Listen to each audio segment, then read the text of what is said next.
আসসালামু আলাইকুম এভরিওয়ান। আশা করি আল্লাহর মেহেরবানিতে আপনারা ভালো আছেন। আলহামদুলিল্লাহ, আমাকেও আল্লাহ ভালো রেখেছেন। আমি ইউনানি ডক্টর খায়রুল আলম বলছি। বন্ধুরা, শুধুই আজকের বলবো ন্যাচারাল মেডিসিনে অটোইমিউন ডিজিজ সম্পূর্ণরূপে ভালো হয়। আসুন শুরু করা যাক। বন্ধুরা, শুধুই এর আগে আমি অটোইমিউন ডিজিজের সংজ্ঞায় বলেছিলাম যে আমাদের নিজস্ব একটি রোগ প্রতিরোধ ক্ষমতা রয়েছে, অর্থাৎ ইমিউন সিস্টেম রয়েছে। সেই ইমিউন সিস্টেমই আমাদের শরীরের কোনো সেল, কোনো টিস্যু, কোনো অর্গান, কোনো জয়েন্টকে যখন শত্রু ভেবে আক্রমণ করে তখনই একটি অবস্থার সৃষ্টি হয়। এই অবস্থাটাকেই আমরা অটোইমিউন ডিজিজ বলি এবং একের পর এক এই অটোইমিউন ডিজিজের সূত্রপাত ঘটতে থাকে। বন্ধুরা, বোঝার চেষ্টা করুন, ন্যাচারাল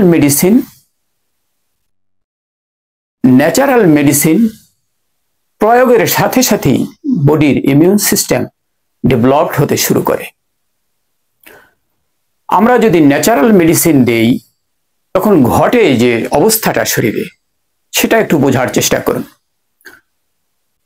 অর্থাৎ ইমিউন সিস্টেমকে ডেভেলপ করার জন্য একই সাথে ওষুধ দেওয়া হয় এবং সংশ্লিষ্ট রোগের চিকিৎসা দেওয়া হয়।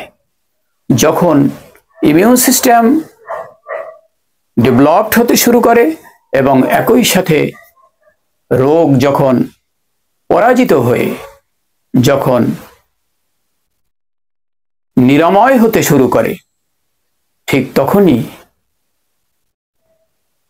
ওই অটোইমিউন ডিজিজ দ্রুত সেরে যাওয়ার পথে অগ্রসর হতে থাকে। বন্ধুরা, শুধু এর আগে আমি বলেছিলাম যে অটোইমিউন ডিজিজের কারণগুলোর দিকে একটু খেয়াল করুন। কারণ বলার আগে আমি অটোইমিউন ডিজিজের কয়েকটি রোগের নাম বলি, তাহলেই বুঝতে পারবেন। Arthritis, psoriatic arthritis, vitiligo, ankylosing spondylitis, lupus, এ ধরনের প্রায় 200 রোগ রয়েছে। হয়তো পৃথিবীতে আমরা এই সংখ্যা আরো বেশি বলতে হয়তো আমাদেরকে বাধ্য করবে। যে পরিস্থিতি সমাজে ঘটছে এবং যে পরিস্থিতি সৃষ্টি হচ্ছে দিনে দিনে, ভ্যাকসিন, অ্যান্টিবায়োটিক, পেনকিলার, স্টেরয়েডের অপপ্রয়োগ এবং লাইফস্টাইলের অদূরদর্শিতা একের পর এক যেভাবে ঘটছে, তাতে আমরা এই সংখ্যা হয়তো আরো বেশি বলতে বাধ্য হব। এখন পর্যন্ত প্রায় 200-র মতো আমরা অটোইমিউন ডিজিজের কথা জানি, যেগুলো একটু ইঙ্গিত দিলাম আপনাদেরকে। এবার আসুন কারণগুলো সম্পর্কে আমরা একটু এর আগেও জেনেছিলাম যে মেন্টাল স্ট্রেস, ইনফেকশন, অপুষ্টিজনিত কারণ, দীর্ঘমেয়াদী ঔষধের সাইড এফেক্টের কারণে বন্ধুরা বুঝতেই পেরেছেন যে ধীরে ধীরে ইমিউন সিস্টেমটা দুর্বল হতে থাকে ঔষধের সাইড এফেক্টের কারণে। কাজেই জেনেটিক কারণও হতে পারে। কারণ যেটাই হোক,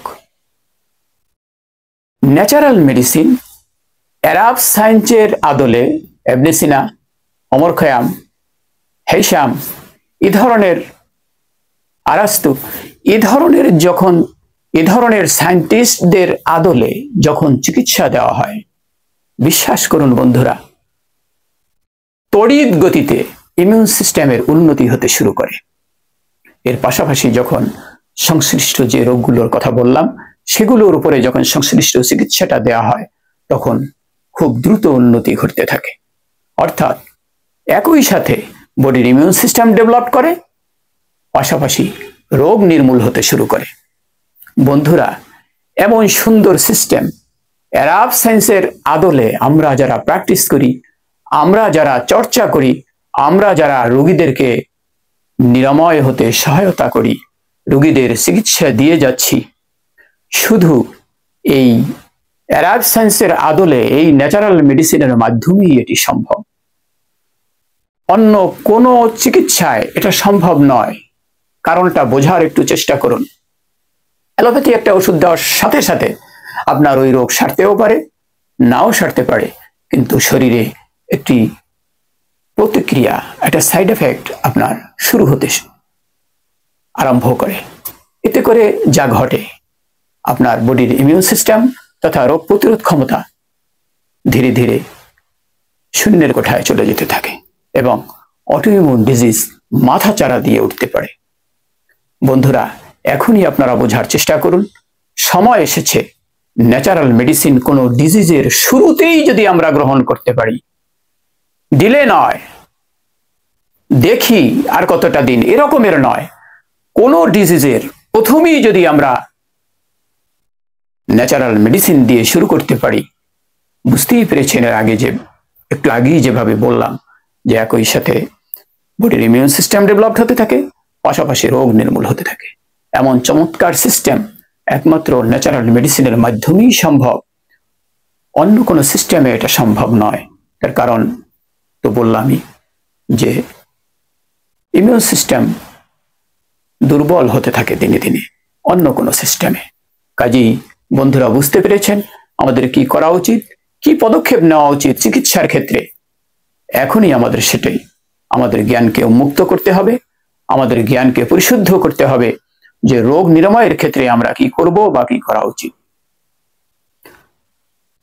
আসুন সবাই ব্যক্তিকে বাঁচাই, ন্যাচারাল মেডিসিনের মাধ্যমে পরিবারকে বাঁচাই, সমাজের প্রতিটি লোক সুস্থ হয়ে উঠুক এই ন্যাচারাল মেডিসিনের মাধ্যমে এবং সারা পৃথিবী সুস্থ থাকুক এ প্রত্যাশায় আজ এ পর্যন্তই। সালামুন আলাইকুম বিমা সাবর।